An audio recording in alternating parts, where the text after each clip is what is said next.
Welcome sa Kalinga Pedal Vlogs. Ito na naman, may blessings na dumating. Pilihan nyo, sa Pilipinas special natin dito, itatapon lamang sa basura. Ito po, malaking isda. Ulo ulo. Pagkalaki-laki ng ulo ng isda. Kita nyo Tatapon lang sa basura.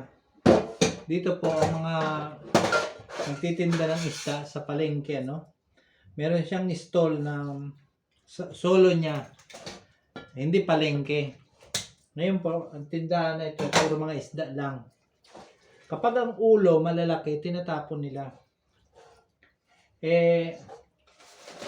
Ito po ang binili ko.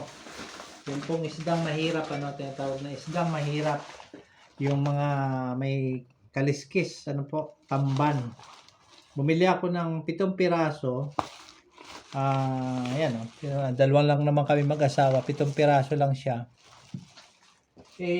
Halagang €3.50. Lagay ko, mahigit ko ito kalahating kilo. Matapos, ito, pagkalaki-lakang ulo ng isda, libre lang. Kaysa niya itapon. Kilala niya kasi ako na ako'y suki niya bilang bumibili ng isda. Sabi niya, Edgar, gusto mo ng libreng isda? Ulo Kita mo yung ulo. Sa Pilipinas ito, pinaka-special. Bakit tapon pa yung katawan Pero yung ulo, pinaka-special, lalo sa mga tatay, mga nanay, itong paborito natin. Dito sa Italy, tinatapon lang. Kaya pagpapala, Ito nyo. Alisan natin siya ng hasang. Kasi malaking isda siya. Laki rin ng hasang niya. Kailangan din matibay ang kutsilyo natin dito. Pag may nain ang kutsilyo mo, hindi niya basta-basta. Hindi basta-basta magputol. Pala yung mga nagtitinda ng isda, matibay ang mga kutsilyo nila dahil lumalaban din ang lumalaban din ang mga katawan ng isda na malalaki.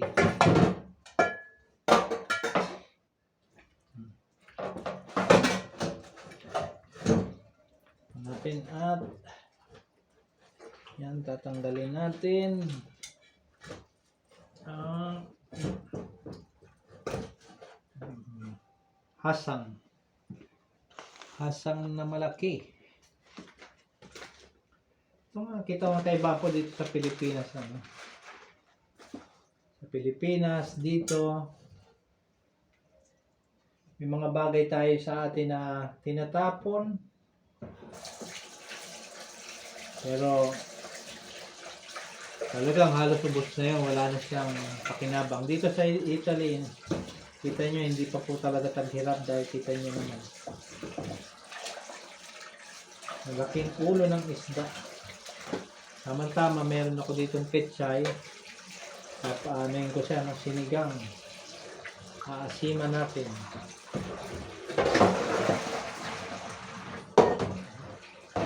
Kita nyo?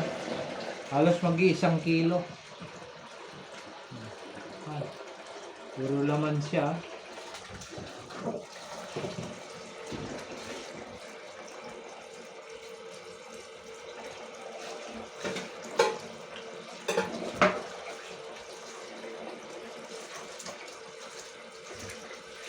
Puro laman siya.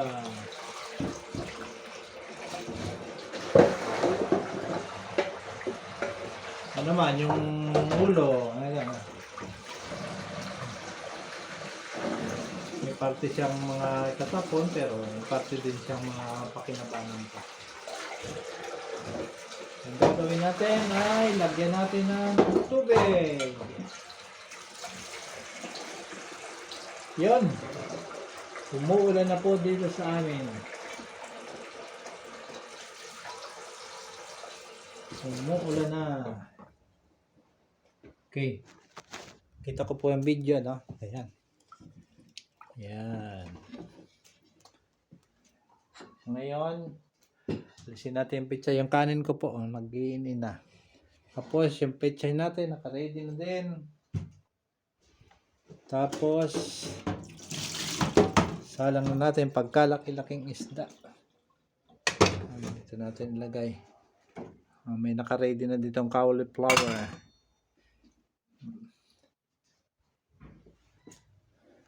Tayo ng pambukas. Kaya ilagay natin, ipatong natin dahil yan.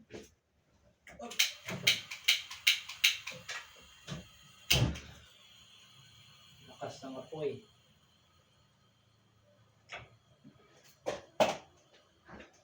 Yan. Lalagyan natin siya ng, ano lalagay sa sinigang? Sibuyas.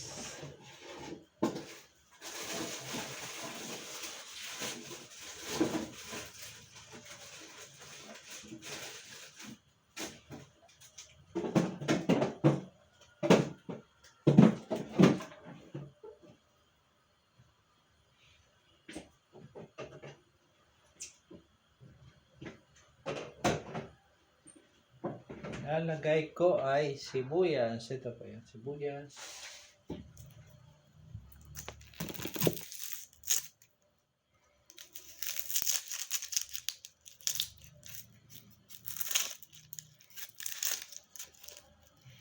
Isang malaking sibuyas siya. Ito niya po, ano? Malaki siyang sibuyas. Yan. Ngayon, pag-aapatin natin.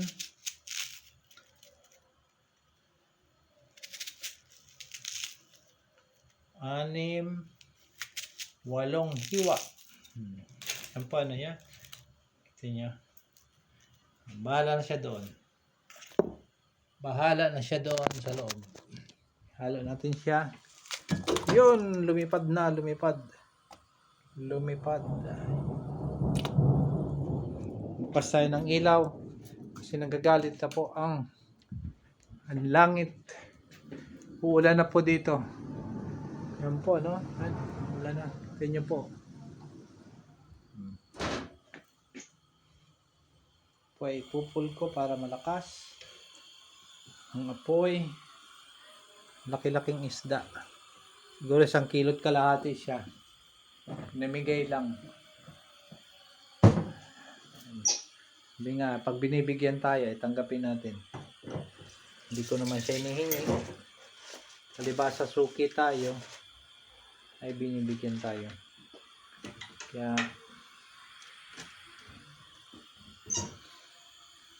tayo ng pantakip. Sa amin mag-asawa lang yan. Oh. Paano namin ubusin yan? Problema. Paano ubusin?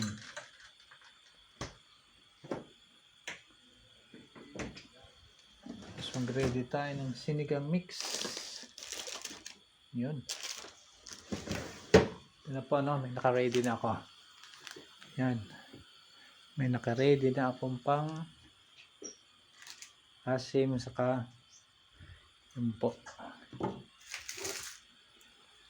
Panglagay sa sinigang.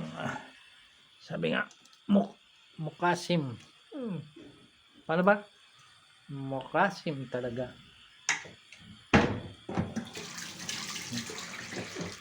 Kanya pagpapala.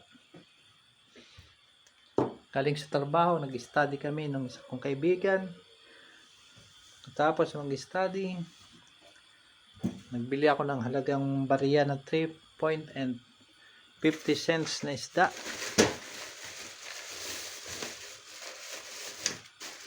Ito po siya. 3 euro and 50 cents lang na isda. Itong piraso po siyang tamban. Malalaki din yung tamban dito. Kita nyo. Siguro mga kaya may git siya kalating kilo. Sa halagang 3.50 cents. Regaluhan tayo ng isdang ganito kalaki.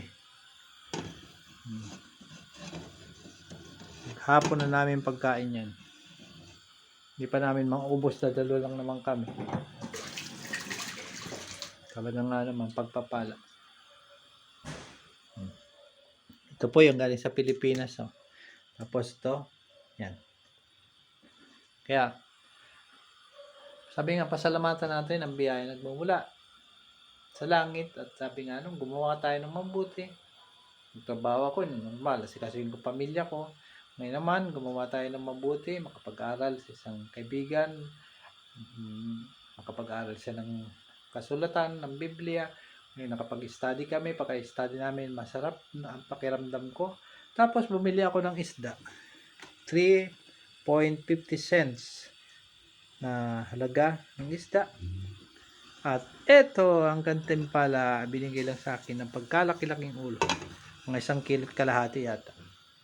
Kaya, pasalamatan natin. Pero, huwag nyong kakalimutan ng isang bagay. Paki-subscribe si Kuya Pal Santos Matubang Atin na Vlogs at Kalinga Prab. Okay.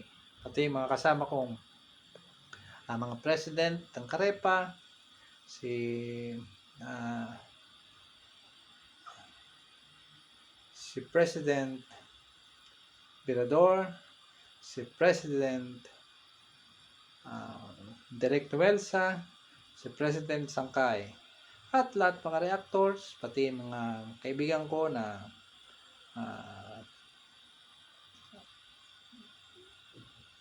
mga charity vloggers of the Philippines na nasa Pilipinas at nandito rin sa abroad, pati mga OFW. Kaya, sa pumuli, si Kalingap Edel Vlogs, nagpapasalamat. I love you all. Bye-bye.